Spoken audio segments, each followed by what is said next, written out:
Hello friends, আমি উপকথা চলে এসেছি আবারও একটা নতুন ব্লগ নিয়ে। তো দেখো, সকাল সকাল আমি এখানে উঠে পড়েছি।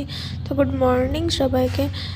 দেখো, এর জানলা দিয়ে কি সুন্দর রোদ্দুর ঢুকছে। তো আমি ব্রেকফাস্ট করে নেওয়ার পর বানিয়ে নিয়েছিলাম একটা প্যাক।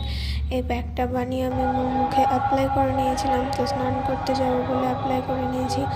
তারপর আমি এখানে স্নান করে চলে এসেছি। দেখো আমার ফেসটা কতটা গ্লোয়িং লাগছে। তো আমাদের গ্রামে শুরু হচ্ছে চড়ক পুজো উপলক্ষে মহোৎসব। তো আমরা আজকে সেখানেই যাব। তাই হালকা করে একটু রেডি হয়ে নেব, কারণ আজকে দিনে শিব মন্দিরটা উদ্বোধন হয়েছিল। তাই সকলে আজকে উপোস করেছে, জল ঢালবে। তাই আমরা আজকে সেখানেই যাব। তো আমি এখানে ফার্স্টে হালকা করে একটু সানস্ক্রিন অ্যাপ্লাই করে নিলাম। তারপর আমি যাব ছাদে, কারণ চুলটা শুকাতে হবে। তো আমি এখানে ছাদে চলে এসেছি। ছাদে চলে আসার পর দেখো, আমি পাশে পাশটা একটু ঘোরাঘুরি করছিলাম যাতে চুলটা শুকিয়ে যায়।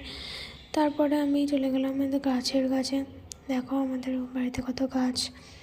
তারপরে চলে এসেছি শীতকালীন গাছগুলোর কাছে, যেগুলো এখন মরে গেছে। তারপরে আমি নিচে চলে এসেছি।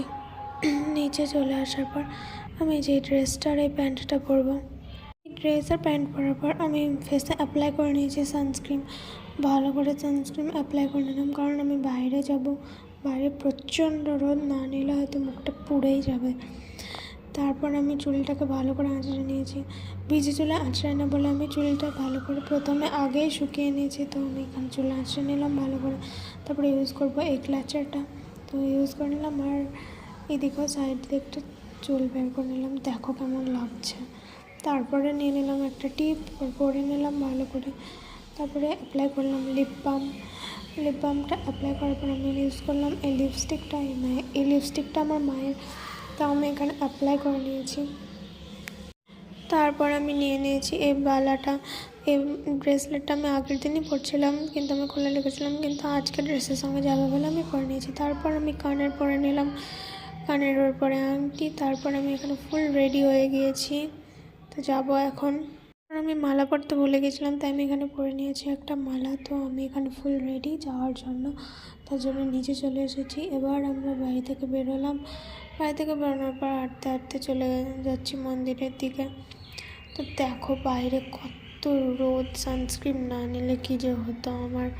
তো আস্তে আস্তে হাঁটতে হাঁটতে পৌঁছে গেলাম মন্দিরের কাছে। দেখো মন্দিরের কাছে কত ভিড়, কত লোক এসেছে, আর কতজন উপোস করেছে। আর এই মন্দিরটা দেখো, এখানে শিব মন্দিরটা আছে, আর এটা আমাদের নিউ মন্দির। তারপরে বসে বললাম খেতে। প্রথমে দিয়েছিল খিচুড়ি, তারপরে